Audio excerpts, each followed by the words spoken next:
came to see me in Delhi. Therefore, I'm here to come and see you in Amritsar, Mumbai, and I'm very glad to be here under His Excellency Mr. Goyal inviting me to his hometown, a room full of his gang. And as well, we came in with the highest delegation, a business delegation. I brought my gang with me as well. We have more than 85 members from the UAE in this delegation. So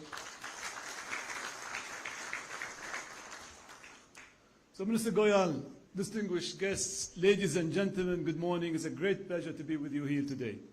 As you know, I was in India not too long ago, formally to sign the Comprehensive Economic Partnership Agreement, the CEPA, on the 18th of February, just to came into force on May 1st.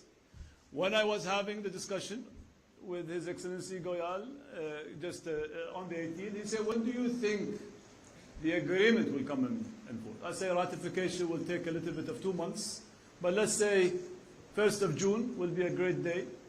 And then I said, I will come in May just to prepare the team and prepare everybody to the agreement. The agreement came into force on the 2nd of May, which is a day that it was too fast for me even, moving as fast as we are, to have the enforcement of an agreement of such force and such magnitude to happen. But this came under the leadership of His Highness Sheikh Mohammed bin Zayed and the Prime Minister Modi. The UAE and India unleashed a new era, a golden era, as the title of the session marvelously puts it. It's in the relation between our two countries. It is in the spirit that I'm currently leading an official and business delegation to further promote the UAE-India economic relations. This year, we celebrate 50 years since the diplomatic relations between UAE and India were established. Trade has been the core of our long, fruitful relationship. India is our second largest trading partner, and we are your third largest trading partner. In 2021 alone, we exchanged nearly $45 billion worth of goods, and excluding oil. India is a #1 trading partner for non-oil export, accounting for 14% of the total exports globally. UAE is India's second largest export destination after the US, and the third most important source of India's import. We also account for 40% of total trade with the entire Arab world. Moreover, your country was the 9th largest recipient of foreign direct investments from the UAE, with an inflow of $51 billion in 2019. Of the course of our strong partnerships, we worked on things that matter, building on bedrock of common values. Both our countries strongly believe in fair, sustainable, and rule-based trade. We engage with each other in a spirit of reciprocity and friendship. And though through the CEPA, we work so that the people and businesses of both countries mutually benefit from the deepening of this engagement. This UAE-India CEPA has many firsts to its record. The first part of our bold new foreign trade policy designed to re-engineer our economy for the next 50 years. It's our nation's first bilateral trade agreement, the first trade agreement to be signed by India with any country in the Arab world. And it was sealed in a record short time span of 88 days. Here, allow me to express my deepest gratitude to His Excellency Dr. Thani Mohammed Ahmed al-Zuyudi, the Minister of State for Foreign Trade, the UAE's Ambassador, His Excellency Dr. Ahmed al-Banna, and their team for their immense work to make this deep deal happen, as well to their counterparts from India. The agreement reflects the UAE desire to expand strategic cooperation with like-minded partners to accelerate the free flow of goods, rebuild supply chain, cement our position as a global trade hub, and create more avenues for investment and innovation. We expect the deal to grow by our GDP by 1.7% in the upcoming decade, increase our export by 1.5%, and create more than 140,000 jobs between us. But CEPA offers significant economic benefits for both countries. It will eliminate and reduce tariff on 80% of exchanged products, create greater market access for exporters in both countries, offer new growth of opportunities to our SMEs, and provide them with a platform to expand internationally, and allow Emirati and Indian companies like to compete for the government procurement. In addition to growing bilateral trade in goods to over $100 billion within the next 5 years, the deal is also expected to boost trade and services to over $15 billion. This will happen only by attracting new investments across a wide range of innovative and dynamic industries such as aviation, digital economy, environment, financial services, hospitality, and logistics. The CEPA presents a solid prospect for Indian companies to expand their outreach and expand their business by fostering the great opportunities in the UAE. Following the COVID-19 outbreak, our government has set an ambitious goal to be the fastest recovering country from the impact of the pandemic.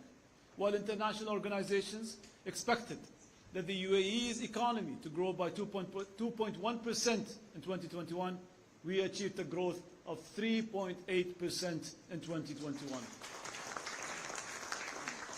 The IMF now estimates the economic growth by 4.2% in 2022. Let's challenge that to more as well in the near future.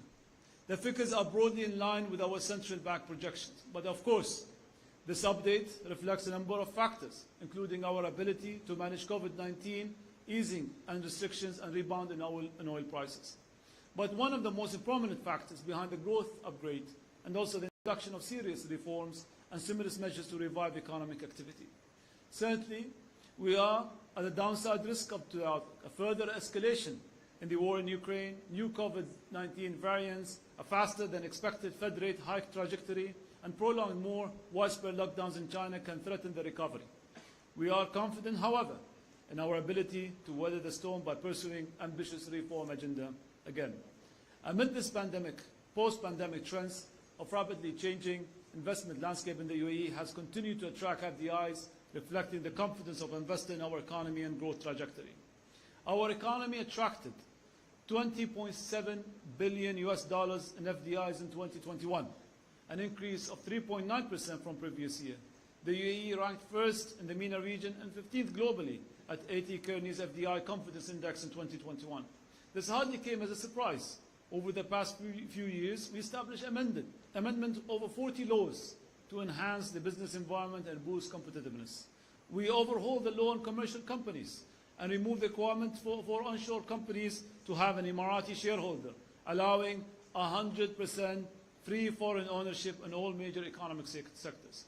We established new legislations on commercial, registry, and trademarks. We modernized residency rules to make it easier to attract, train, and retain highly educated talent from all over the world. We unveiled the strategy to boost the contribution of the industrial sector to 300 billion dirhams, which contribute to $82 billion in the next 10 years, from 133 billion dirham currently, and support the growth of SMEs. As part of our international commitment with the OECD and the G20 inclusive framework to fight base erosion and profit shifting, we introduced a 9% federal corporate tax to be applied in the financial year starting on after June 1st, 2023. The statutory rate is among the lowest in the world, and the UAE remains committed to the highest level of transparency and preventing harmful financial and tax practices. We also adopted the new penal code to reflect changing in the economic and social needs of residents and ensure our legal system is aligned with international best practices. Ladies and gentlemen, we know that in the interconnected world, we must create the right conditions for progress. As we build our economy and rebuild it again from the disruption of COVID-19, we place trade at the heart and the center of our new economic agenda. We are going to continue to maintain our regional and global leadership when it comes to trade. CEPA means less hold-up, means less red tape, means less bureaucracy, and more growth and business. But it's not only about imports and exports. It's about prosperity, delivering better rights to our people. All the reforms initiatives I previously listed, and many more, are an open invitation for Indian investors and companies to be part of the UAE new growth plans. Today, the non-oil GDP economy represents more than 70% of our GDP. Our logistics network extends to more than 400 global cities. Foreign trade will play an integral role in the efforts of double the size of our economy by 2030, from $381 billion to $762 billion. But let's be clear, a deal as ambitious as CEPA took a lot of the work, the hard work. However, it's before us. UAE and the SEPA can only deliver on its potential if our investors, industrialists, entrepreneurs, companies engage with each other to unlock opportunity this landmark agreement represents. The UAE is home to 3.4 million Indians, the largest group by nationality. It's critically now that they seize the moment and develop targeted and focused expansion strategies.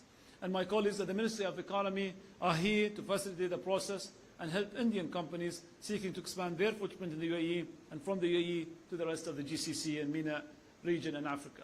The UAE and India have been friends and partners forever and for over half a century. SEPA is the start of the new era of progress and prosperity for our people and a roadmap for the future-oriented partnership between our two nations. Ladies and gentlemen, it's now up to all of us, government, business leaders, to capitalize on this agreement, a tremendous opportunity that it represents if we succeed, and I'm positive that we will. It is safe to say that the best of our bilateral relationship can deliver is yet to come. Thank you very much.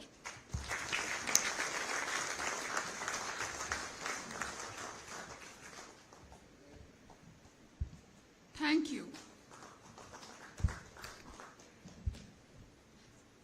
Thank you, His Excellency Abdullah bin Tuq Al-Mari. I now invite Shri Piyush Goyal, Honorable Minister of Commerce and Industry, Textiles, Consumer Affairs, Food and Public Distribution, Government of India.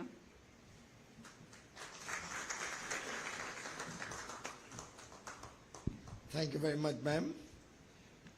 My good friend, I've actually adopted him into the family now, so I can say my brother, His Excellency Abdullah bin Tuq Al-Mari, somebody with whom I think over the last few months I've stuck up a very, very warm friendship. Somebody who has displayed exemplary leadership through our engagement with the UAE, and somebody whom I'm very scared of, because every time he comes to India, he's trying to convince me to run with him in the morning at absolutely God-forsaken hours, which is very close to the time when I'm actually going to sleep. But truly been a pleasure and a delight to have you with us, to engage with you, work with you, and I'm looking forward to a very, very long and lasting friendship and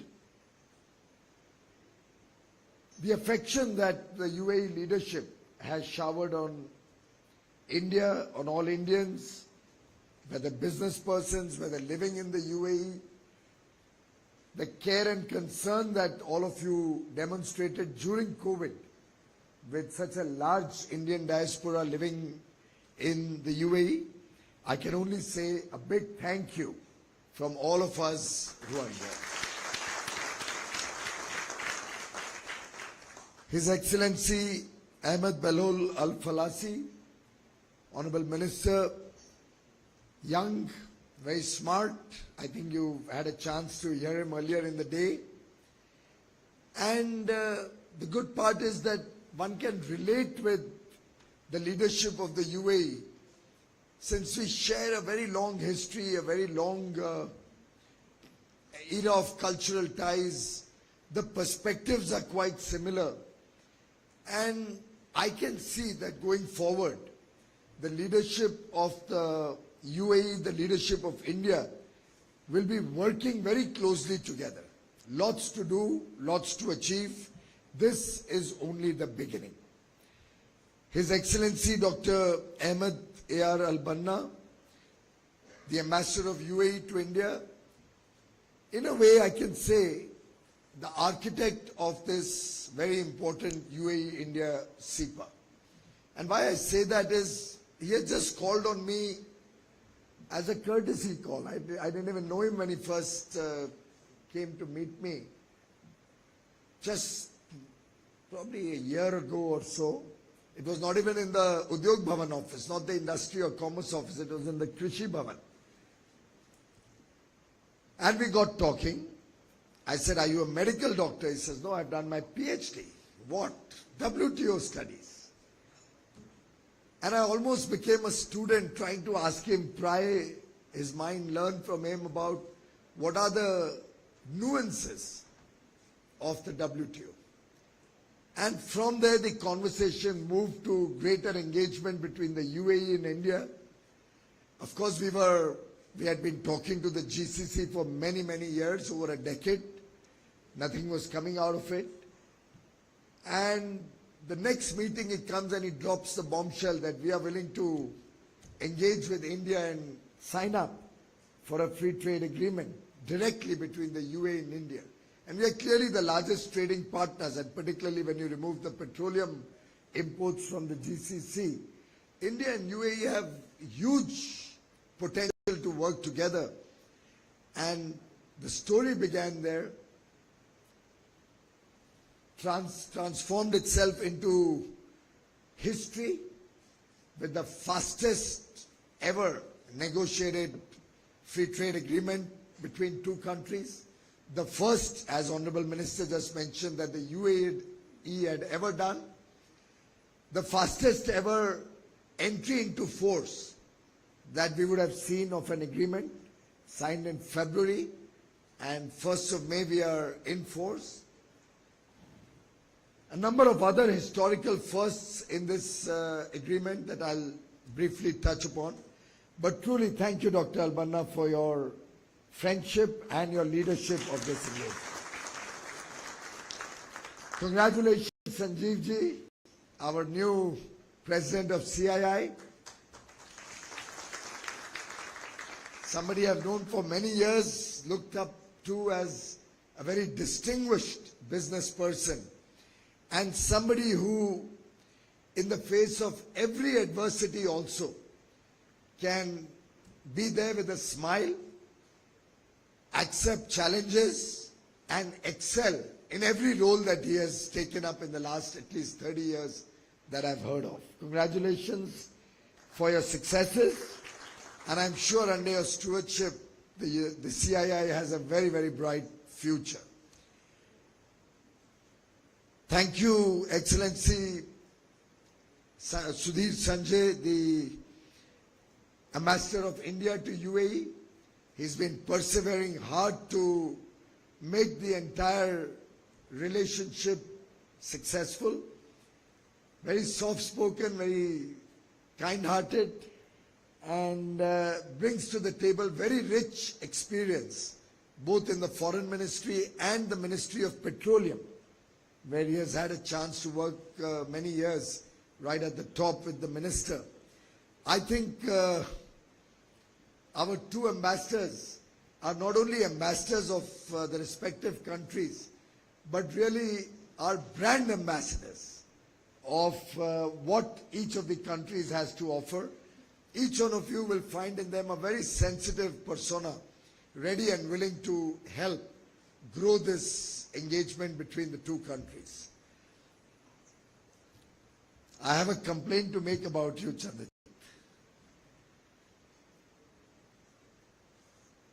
I was actually thinking how I can pay back to the UAE for having offered you that golden visa.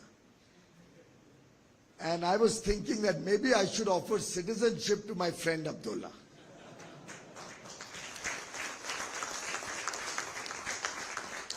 Prime Minister Modi always tells us, do a root cause analysis whenever you are confronted with a problem. And when I did the root cause analysis of how Chandrajit managed to get this golden visa, I realized you are the culprit. And I thought I might as well bring you here so that we don't have to worry about any of our prominent Indian persons being poached by the UAE. But Chandrajit, the visa is only to give you free and easy access to go and come back, conduct business and come back.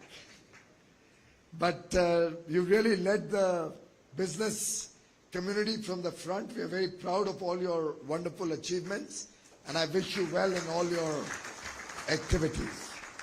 Because I tried to convince Sanjeev while we were chatting earlier this morning, if there was some way to get Chandrajit out of CII and into my team, I even complained to Sanjeev that, look, you guys are all big business persons. You have a succession plan in your businesses. Doesn't CII have any succession plan?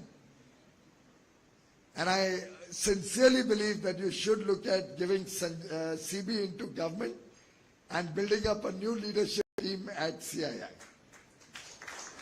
He really brings to the table a wealth of knowledge, a wealth of experience, and somebody we value very much for his leadership of Indian business. Thank you, His Excellency Abdullah Mohammed Al Mazrui, the Chairman of the Abu Dhabi Chamber of Commerce and Industry. We look forward to very active participation and working with you. And I'm sure between the two countries and the various chambers of commerce of the two countries, we have our work cut out. A lot of expectations from this CEPA.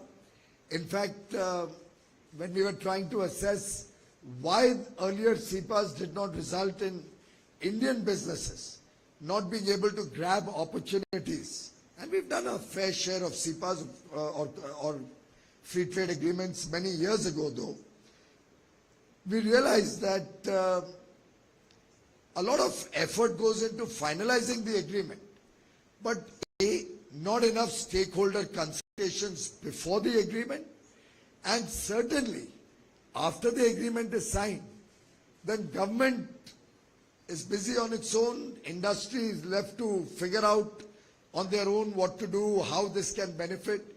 But this time around, I'm delighted that both with the UAE and with Australia, we had extensive stakeholder consultations, literally sector by sector, at official level, at commerce secretary level, at my level, with almost every industry, with many industries at multiple times, including with the petrochemical industry, who we went back and forth 2 or 3 times. Ishara samajh rahe hain log. But the good part is that after both these engagements, and I say this with pride because that's what Prime Minister Modi's government stands for, that both these agreements have been well accepted, both in UAE, Australia, and certainly in India, without a single article, without a single criticism, without a single business sector, without a single individual business person complaining. It has been so widely well received. It has found such wonderful acceptance. The UAE-India and the Australia-India partnership, both of them done in record times, both of them win-win. No business, no partnership can succeed unless it works well both sides. And I truly believe that the UAE-India partnership is not only about a free trade agreement, is not also only a comprehensive economic partnership.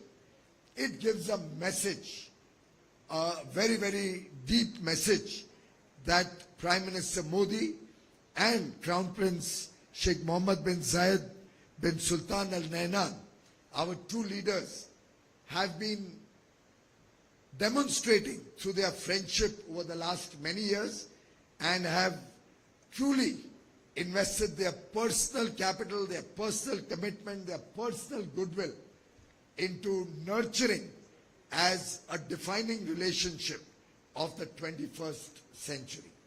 UAE and India are absolutely natural partners.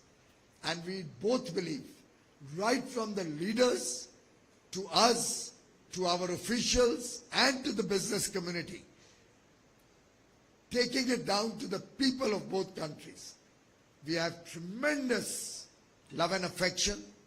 We are both partners who trust each other, who believe in each other, who believe in mutual respect for each other's prosperity. And that is what I think will define this historic agreement that we are all here to celebrate and to take forward. In this engagement, post the entry into force, it was also discussed that we'll have significant outreach on both sides. So earlier in the day, I led on the last week of March, I think, in the last week of March, I led India's largest business delegation ever, to go outside India, with business persons from every sector, from export promotion councils, from industry associations to UAE. We had some wonderful engagements with business persons there, with the startup community, with the financial world, with investors, and of course with the political leadership. And I'm truly grateful that my good friend Abdullah could lead probably one of UAE's largest delegations also to any part of the world. We really warmly welcome all the members of his delegation, all the officials, all the business persons who are accompanying him. A very, very warm welcome from all of us in India. I hope you've had a good stay. I wonder how many of you have had to run in the morning in Delhi yesterday and today in Mumbai. But I do hope Abdullah, knowing the way he works for punishing hours and the schedule that he keeps, allows you some time to go and shop and spend some US dollars or some currency in India too. And CB, please don't keep them very busy in Mumbai. Give them some time to go to Zaveri Bazaar and all the shopping complexes here. Abdullah, you are in my home city. And thank you very much for being here. Truly, truly appreciate your kind gesture to come to Mumbai, to meet all my friends here. Most of the business persons here are people I've known for decades, who are personal friends, and who have been a part of the India growth story for years. Being the financial and commercial capital, Mumbai has a lot to offer. In fact, the UAE and India, our traditional ties started from Mumbai, and our forefathers have spent years in each other's countries. To the extent that many of your ministers in conversations have said that they've spent large parts of their childhood in Mumbai. People have come into Mumbai for business, people have come into Mumbai for recreation, for shopping, and I'm sure now Mumbai will lead from the front when it comes to the business engagement between UAE and India. We are both countries who believe in the rule of law. We are both countries who are looking for resilient supply chains that remain open, even in adverse circumstances like COVID or the current Ukraine-Russia conflict. We both believe that our thinking is very much aligned. We don't compete with each other on many issues. We are rather complementary economies. And that is where the strength of this relationship going forward will come from. We had very modest targets when we started out on this engagement. But as I saw the enthusiasm, both during my visit to UAE and your visit at the time of signing and during this week, I am getting more and more convinced that we should be much more ambitious in our bilateral trade targets, in our efforts to increase investments on both sides, in our effort to engage in newer areas, to get startup ecosystem activated on both sides. And I'd like to thank my colleague Anil Agarwal for helping create this bridge through Startup India between the two countries. I'm also very, very grateful to my colleague Shrikar Reddy and the UAE negotiator Juma. Where is His Excellency Juma? There in the corner. They have both done outstanding work. They both used to work long hours into the night. Very often discussions going on beyond midnight. But I must say a big, big round of applause to both of you gentlemen.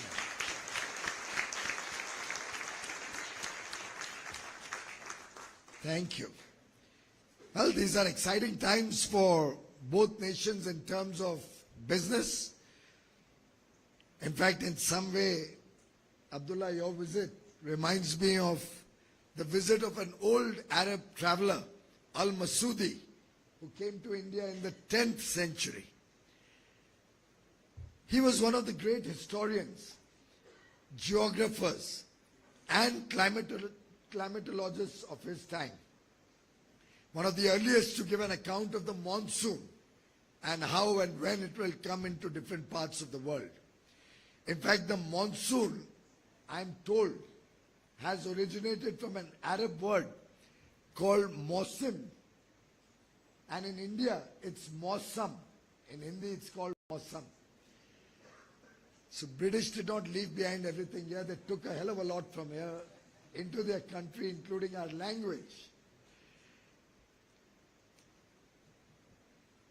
And you are almost bringing the monsoon into Mumbai. I was reading in the papers that another 10 odd days, 10, 12 days, and it will touch the shores of Kerala and soon thereafter come to Mumbai. And for us Mumbaikars, monsoon is a great time of joy, happiness. It also, of course, gives an opportunity to start the sowing season in different parts of the country. And a good monsoon in India always heralds prosperity. The indications are this will also be a year of good monsoon, and I'm sure the gains of our mutual friendship and this business partnership will start flowing from this year itself, as we have seen from some of the early wins that the gem and jewelry sector, for example, has demonstrated, that our textile industry is very excited about. The pharma industry is looking to expand its operations with you. And of course, the food security corridor that we are working on, which will give great opportunity for business persons on both sides to engage with each other, ensure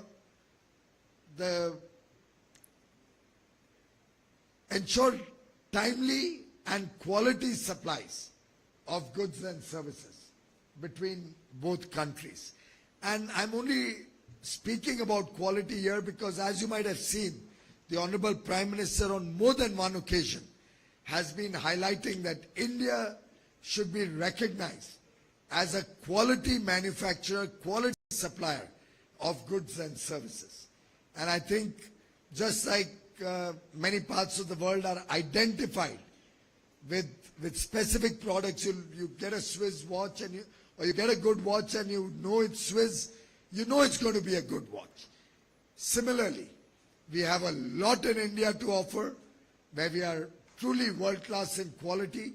You have a lot to offer in UAE where you are truly world-class in quality. I'm sure both nations working with each other for world-class quality products, products which are engaging with newer technologies, innovation, new skill and education initiatives between the two countries that we are hoping to take forward. The healthcare, where we have a lot to work on to offer to the UAE. Our defense and security partnership, the big great role that both our nations have to play to keep peace and stability and security of this region.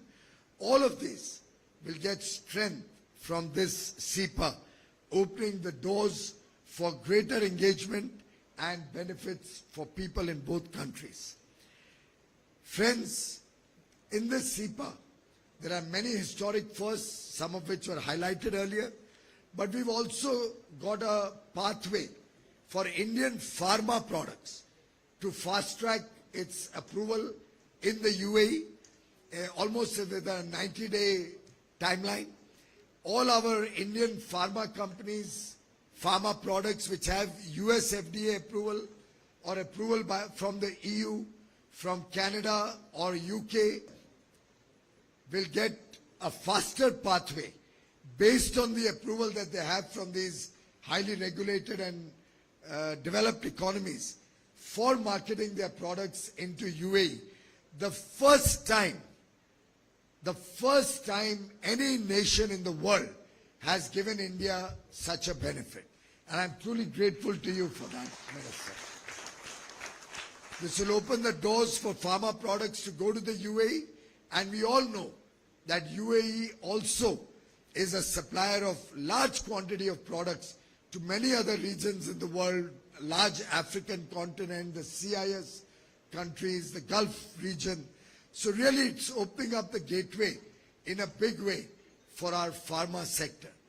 Similarly, the iron and steel sector for years has been concerned about third country products getting a little bit of value addition and coming into India. Similar concern the UAE also had. We are happy that we could both agree to have melt and pour as a part of this historic agreement. Again, for the first time ever in any FTA, where goods, the steel goods, have to be melted in the country of origin from where they are exported. So you can't have goods coming in from a third country, a minimal processing, and then exported to each other's country. It'll have to be actually manufactured from the raw material stage in our respective countries to get access to the other market. These are all path-breaking beginnings, which then helped us to get similar benefits with Australia, where they've also created a fast-tracking pathway for our pharma. We also have the melt and pour for steel with Australia. I'm sharing this with you because it demonstrates the trust between our two nations. The fact that our two nations can actually go beyond the beaten path and come up with innovative ideas which protect businesses in both countries, yet open large opportunities for businesses in both countries. We are also looking at education tie-ups and education partnerships in a big way. The new education policy in India opens up such opportunities for dual degree, and we would welcome our UAE children to come to India, do a part of their education in UAE, the rest in India, learn about the large country, learn about all that we have to offer from India, get an opportunity to have some high quality education at affordable prices in our Indian institutes, and for Indian students also to work, to study in UAE or work in UAE and learn about what new action is happening in other parts of the world. We are also looking at deeper energy cooperation for India's energy security, and green hydrogen is going to be one of our activities where both countries are going to work together. We have already found interest in significant increased investments, both from India to UAE and from UAE to India, some of which have been announced in the recent past, but our ambition is, and the commitment from the UAE is to look at over a $100 billion investment from UAE to India in different sectors like manufacturing, infrastructure, the services, and the UAE stands ready and willing, and I invite Indian businesses to look at and offering investment opportunities to the various sovereign wealth funds and other investors from the UAE. We have recently announced a $10 billion semiconductor program, along with a $30 billion production-linked incentive scheme. I hope some of the businesses, both in India and in the UAE, will look at benefiting from that. I had a meeting with Sheikh Khartoum from Mubadala during my visit, and I've invited him, since they now own global foundries, to look at a large investment in India. I hope all the Indian business persons in this room and beyond will take that message and quickly tie up. It's always first past the post, and we are looking for significant cooperation in that field also.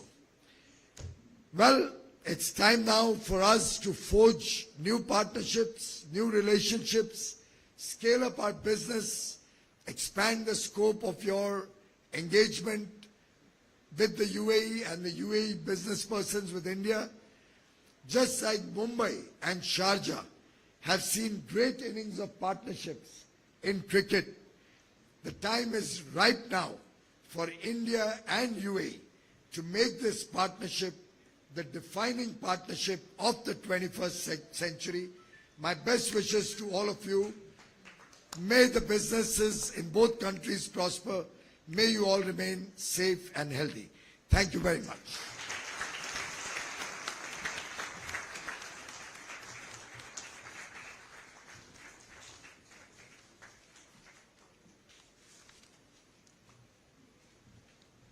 Thank you, Honorable Minister Shri Piyush Goyal. I thank all the dignitaries. We will now close the session and will join shortly for the next session.